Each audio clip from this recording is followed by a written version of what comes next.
The only one that I hadn't heard was rarely present at central office. Okay.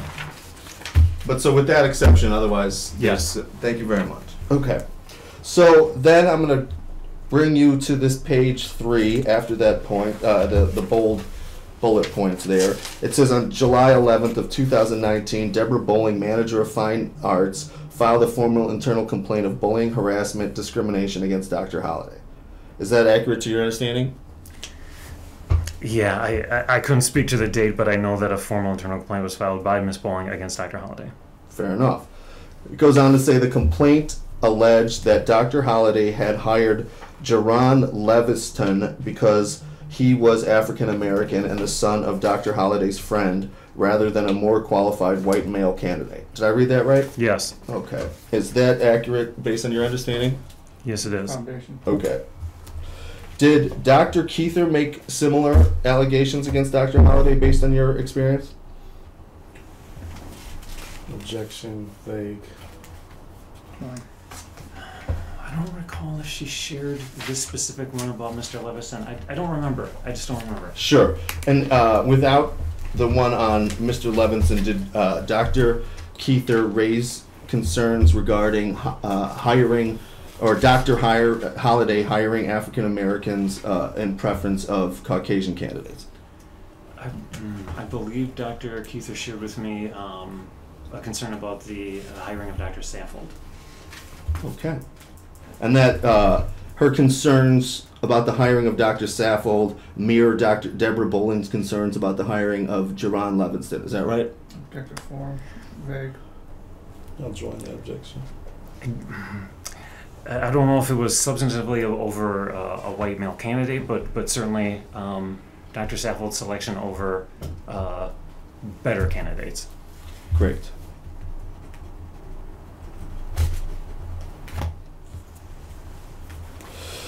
It goes on to say the complaint also alleged instances of Dr. Holliday's rude and harassing conduct towards Miss Bowling. Did I read that right? Yes. Okay, and those are accurate allegations according to your understanding? Yes. Foundation.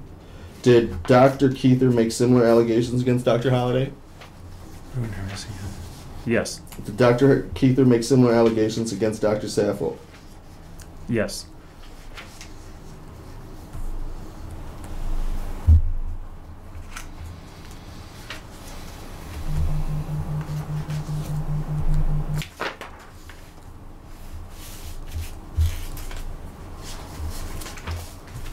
Okay. The page 4 here. It says Attorney Pedersen also reported on an investigation of an internal MPS complaint filed by Tamara Coleman on September 24th of 2019. Do you see that? Yes. So that's a second report, am I right? I believe so. Okay, the first one's Deborah Bowling, the second one against Dr. Holliday's Tamara Coleman, correct? I believe so. Okay. And this is Mr. Peterson's January 22nd, 2020 report to Ms. Scopter concluded that the individual allegations, but not substantiated in view of Dr. Holliday's denials and explanations, but quoted from the Bowling conclusions, is also applicable to Ms. Coleman's complaint. Is that true? Objective foundation again.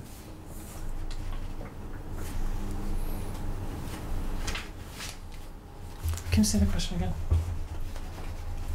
And this is Mr. Peterson's January 22nd, 2020 report to Ms. Sculptor, concluding that the individual allegations, but not substantiated in view of Dr. Holliday's denials and explanations, but quoted from the Bowling, so I don't know that, conclusions, is also applicable to Ms. Holman's complaint. Is that true? Sorry, I think not very well.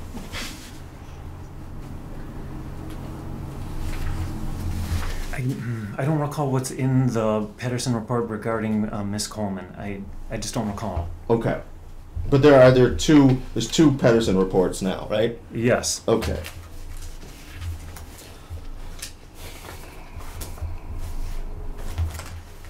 Then it goes on to say, on October 5 of 2020, Rochelle Sandrin, science curriculum specialist, filed an internal written complaint of bullying, harassment, discrimination against Dr. Holliday.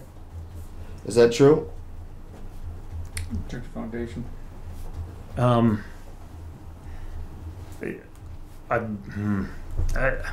I don't know. I don't dispute it, but I don't know. Okay. Then on October 6th of 2020, Ms. Sandrin, along with other members of the Department of Curriculum Instruction, met with Deputy Superintendent Calvin Furman to discuss what they believe to be a pattern of behavior that is not acceptable for a chief academic officer in MPS. Did I read that right? Yes, Was that a true statement? that's my understanding. Okay. The other members of the Department of Curriculum and Instruction, were at least one of them Debbie Keither, to your knowledge? Yes. Okay.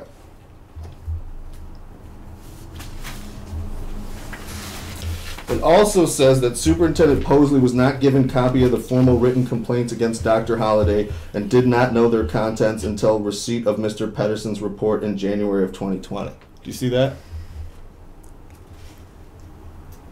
I do. Okay. Was Dr. Holliday at the meeting in which these complaints were, in which President Miller handed you these complaints? He was not in the closed session in which that conversation and those documents were discussed. Why not? Object to form foundation, cause for speculation. I'll join that objection. In retirement to closed session, typically only the executive officers of the district and the board members are present. And by that I mean the board members, myself, Dr. Mann, and Dr. Posley. So my question was, Dr. Posley present at that time, at that meeting? I'm gonna Did I say object. Holliday? Yes, you said Yes. Dr. Holliday. Well, excuse me then. We'll start over. I Sorry. appreciate that. Not at all. There's a lot of doctors here, if you it's like freighter all of a sudden. Okay. So, we're going to pause for a second, and I'll collect my thought again. If you would repeat that question, I would very much appreciate it. Okay. Hope it comes out better. Mm-hmm. Okay, why not? Was Dr. Holliday at the meeting in which in which President Miller handed you these complaints? Right. So, I'm sorry. So, was this meeting about, was Dr. Posley present when Dr. Miller handed you the complaints? Yes. Okay. So, it is fair to say that he was not given copies, or do you have knowledge of whether or not Superintendent Posley was given copies of these complaints at that meeting? Oh, I don't recall. Okay. But the subject of those complaints was discussed at that meeting, correct? Yes. Okay. So, for Dr. Posley not to know about the contents of those meetings, he would have had to have closed his ears, or what would have had to occur to have happened? Objection. Calls for speculation and argumentative, I would say. Join. I can strike that question. And I will say, so this statement here, Superintendent Posley did not know their contents until receipt of Mr. Pedersen's report in January of 2020. That's not accurate, is it? Hold on, I'm going to object to the question. It misstates this. It misstates what is what Attorney Cross read into the record from this exhibit. Therefore, I object to misstates prior testimony and is argumentative. I'll join the objection. Previously, I had asked if we could separate a statement into two separate blocks so I could comment on both. Mm-hmm. Is that reasonable? Yeah, Okay. please. I don't know whether or not he was given copies of the formal written complaints. I Mhm. just don't know. But it was discussed in his presence in the meeting, and if not word for word, the contents that the board members in those letters received were communicated, and he heard them. Okay. Then we're going to go on to the middle of this paragraph, and it says, despite this, Dr. Posley continued to support Dr. Halliday as his appointee to the chief academic officer. Did I read that right? I'm sorry, I got lost. I'm sorry. Can you? Of course. So I'm going to go 1, 2, 3, 4, 5, 6, 7. I think I'm there. Can you reread it again? Thank you. Sure. Despite this, Dr. Posley continued to support Dr. Halliday as his appointee to the chief academic officer. Is that a true statement? I'm going to object to the form.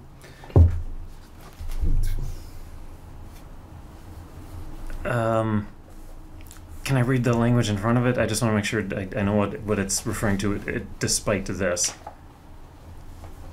Fair enough.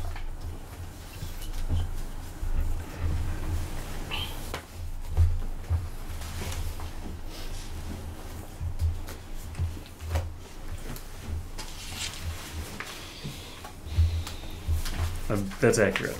Okay.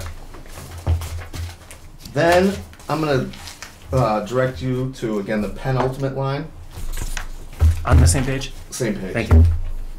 It should be noted that Dr. Posley could have reassigned Dr. Holliday to a lower level assignment the entire time Dr. Holliday served as interim CAO. Instead, Dr. Posley brought Dr. Holliday's permanent appointment as CAO to the Milwaukee Board of School Directors on November 21st of 2019. Did I read that right? Yes. Is that an accurate statement based on your knowledge? Yes. Okay.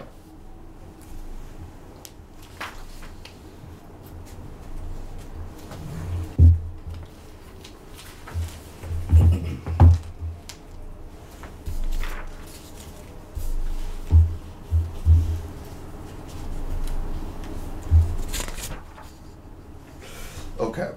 Page 5. Okay. It says on November 5th, you see that paragraph? Yes. Okay, on November 5th, 2020, Deputy Superintendent Calvin Furman issued a memorandum to Dr. Holliday concerning Deborah Bowling's complaint and Attorney Pedersen's findings. Is that accurate? You read that correct, yes. Okay. Now, November 5th of 2020, that is after the October 6, 2020 meeting with Dr. Keither and Ms. Chandran, correct? Yes. Okay. So it's fair to say that from the period of the Peterson report until Dr. Keither and Ms. Sandrin raised their concerns directly to Calvin Furman, no action was taken to require Dr. Holliday to attend corrective action. Check the foundation. Yeah, I'm unaware of any. Okay. But you are clear that there was a directive to Dr. Holliday to go to coaching, but that he refused. I'm being objected in this case's prior testimony, Asked and answered too. and argumentative. All right. That's my takeaway from Exhibit 3. Okay.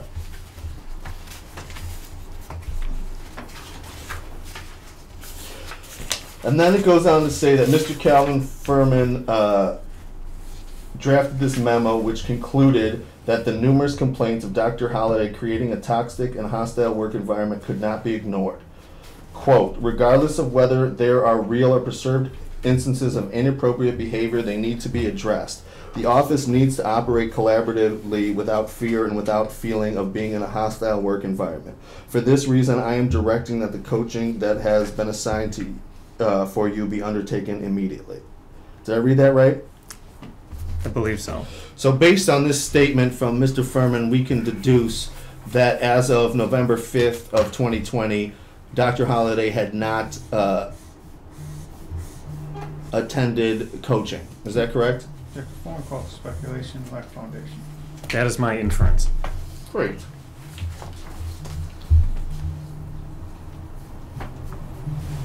Then the next paragraph, it says, in response, Dr. Holliday refused to undertake the coaching, claiming instead that the complaints against him were not true and were based on racism. Did I read that right? Yes. Is that your understanding of what happened? Check the form foundation called speculation.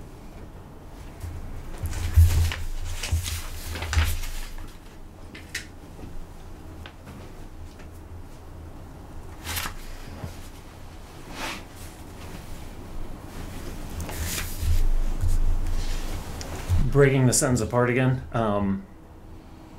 my inference, yes, is that Dr. Holliday refused to undertake coaching.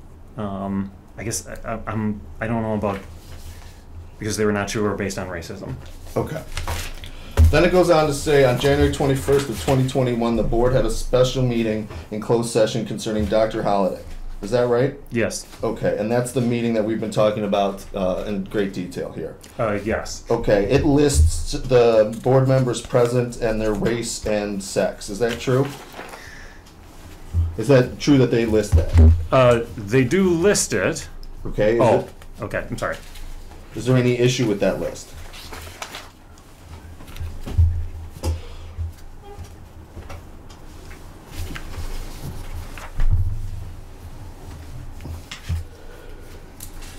That list is correct within the context of the following statement, which says he was absent from the meeting. I'm sorry, that Bob Peterson was absent from the meeting. Okay. Great. So it says that the only board member willing to confirm Dr. Holliday as CAO was one black female member. Is that right? It does read that. Who was that member, if you know?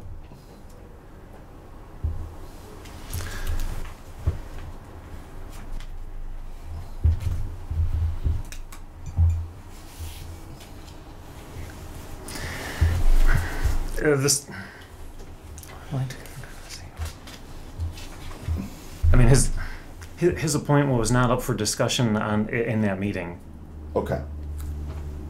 That's my understanding as well. So then moving on here, he says, Dr. Posley was forced to concede that he would not be able to get Dr. Holliday confirmed as CAO.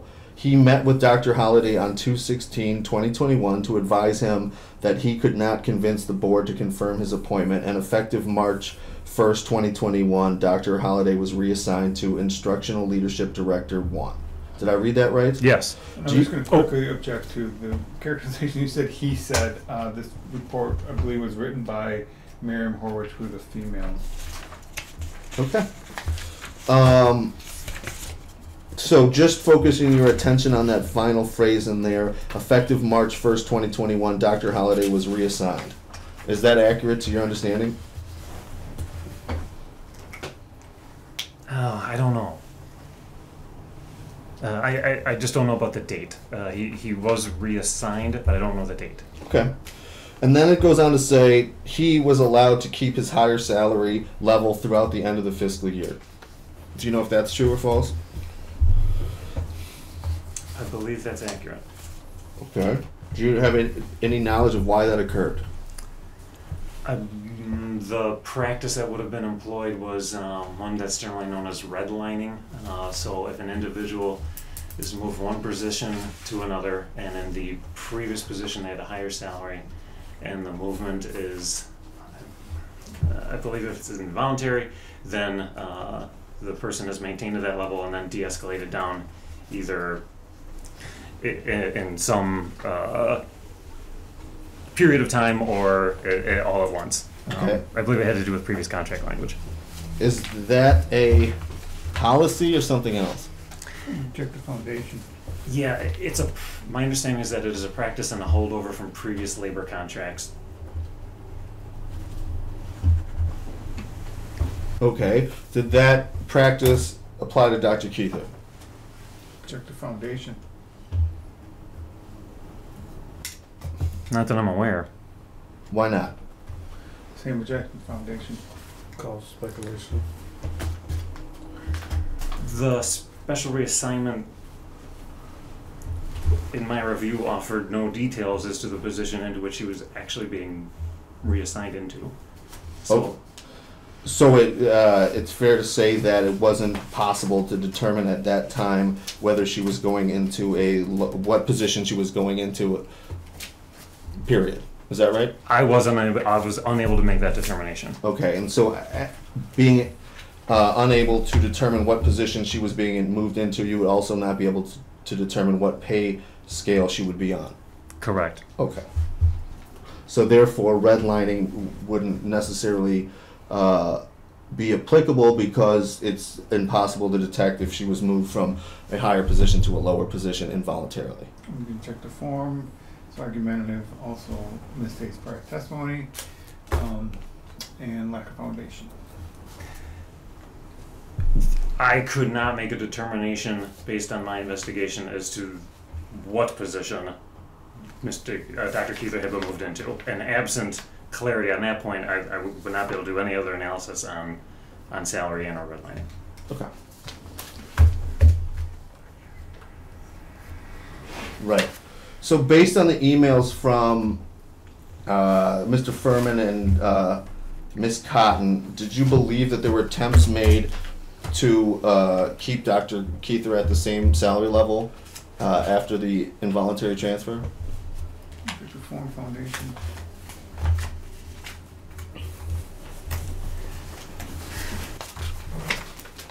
My recollection is somewhere, I read something about Dr. Cotton making an attempt to find something that was similar so that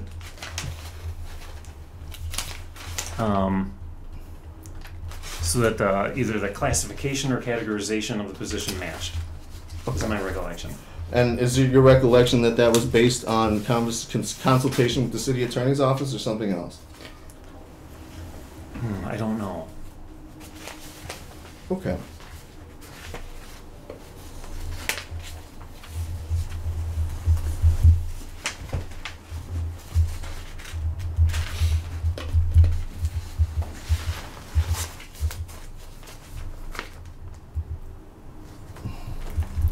Okay, and just taking you back to the involuntary transfer of Dr. Keither, did she make any attempt to find out what the nature of her job was, including the roles?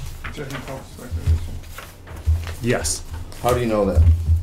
I was copied on communications that she sent that posed that question. Okay, what answer did she receive, if any? I don't believe she got it. I don't believe she got any answer that provided any insight into what the role would be. Okay. Is my recollection.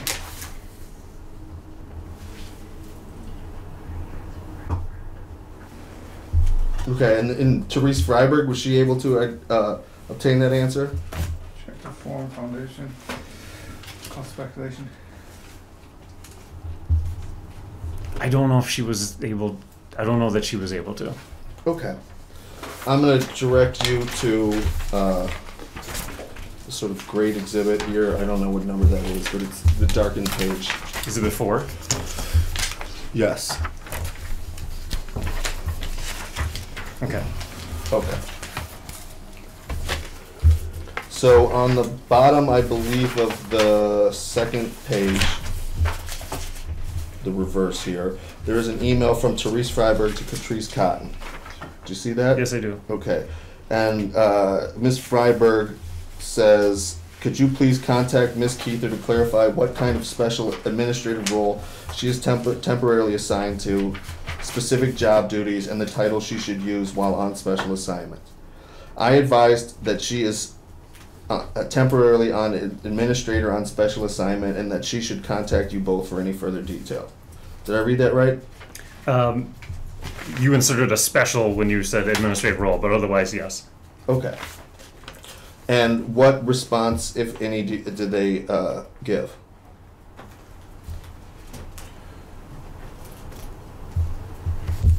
I'm going to check the foundation. I'm unfamiliar with any response. Okay. Did you? But you discussed this with Dr. Keither, right? Yes. Okay.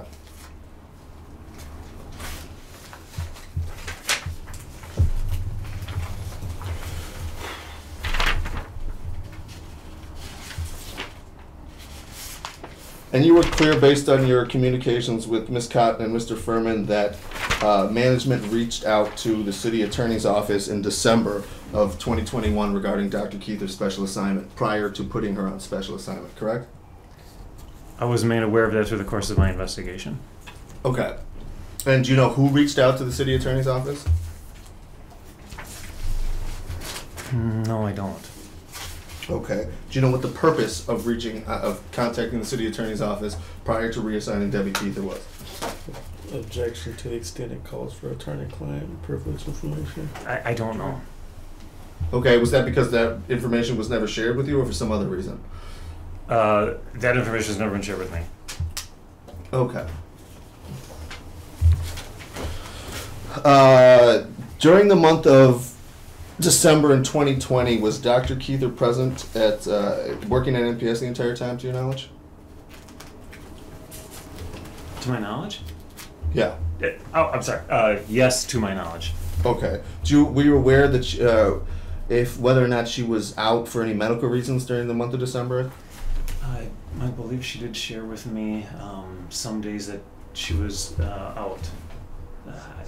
She did share some days that she was out with me. Okay.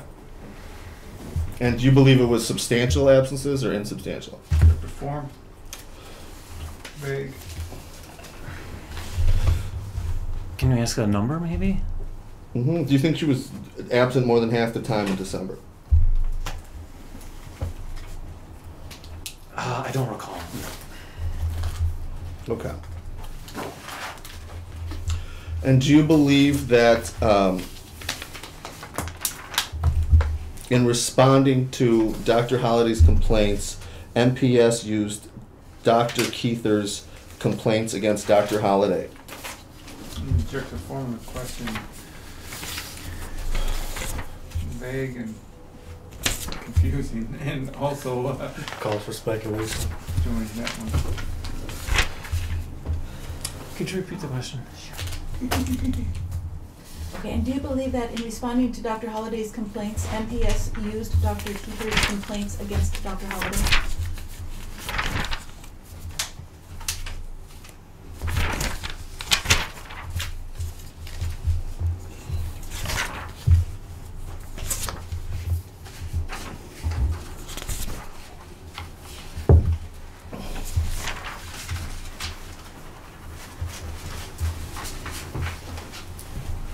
Can I direct your attention to Exhibit F? I was going to answer yes to your question. Okay, great. Can I also then turn your attention to Exhibit F? Is it in the same packet? I'm sorry. I hope so. I have F8. Great. Okay. Thank you. Your exhibit. It said, I don't mean exhibit. What I really mean is the attachment to that document, which is labeled as Exhibit F. So that document's referring to Exhibit 5. Okay. Yes, the overall exhibit is 5, and I misspoke when I said exhibit. I guess I should say attachment, labeled Exhibit F. Do you see that document? Yes, I do. Okay, thank you. Do you recognize that document? Yes. What is that document? This is an agenda of a meeting between Calvin Furman, Claudia Villarreal, Deb Keither, Michelle Wade, and Rochelle Santrin regarding concerns about the leadership of the chief academic officer. Okay, and have you seen this document before? Yes. Who do you believe authored this document?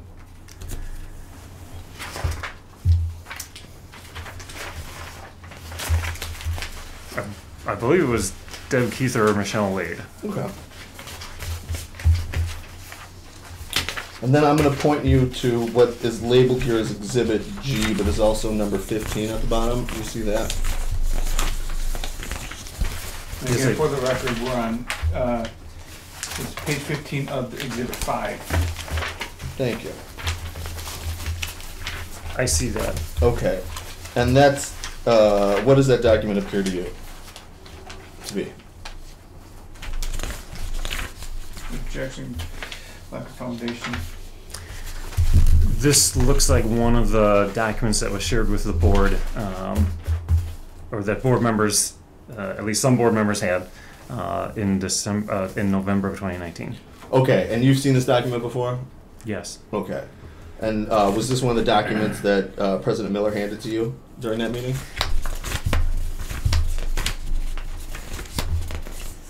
I believe this one was, yes. Okay.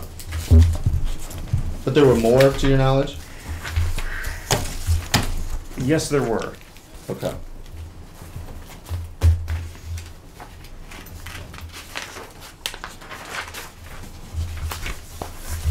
Does this document indicate that, does the Exhibit F or page 8 to that exhibit there, does that indicate that these letters were shared with Mr. Furman at this October 6th meeting?